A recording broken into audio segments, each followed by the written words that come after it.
mujja okgendayo mu ICU mulabeko tusalire wamu amagezi naye ebiteebo ne binkwata nebagamba ayogera tayogera ategeera tategeera bagamba ali mu critical condition nebagamba nti tusale amagezi nga tuli eno bweru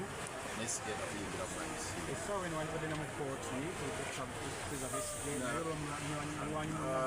embeera neyeeyongera okuditaliyoletinga okubeera embi era mbadde ndi ntach n'abasawo okulaba kyekiyinza okukolebwa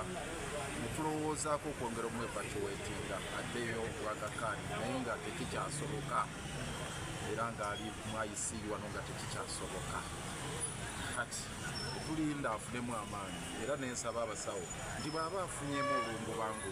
ng'asobola okwogera ng'asobola okutegeera nzije twogere naye tusale amagezi tekisobose. Ekisembayo Dr. Elias Lekogende walinaye nga kansala nga sinnagenda ku kya kansala oba memba wa palamenti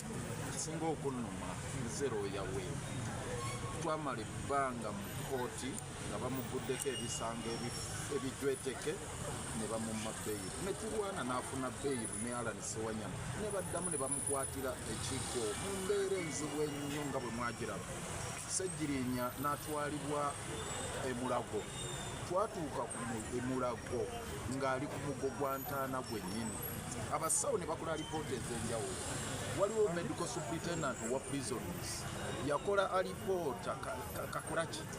Kakuraki yakola alipoota n'agiwa ne sipiika wa palamenti n'abagamba bannange mukole kyonna ekisoboka mujje Ssejjirinya mu kkomera agende mu ddwaliro agenda bafiirako mu kkomera eripoota eyo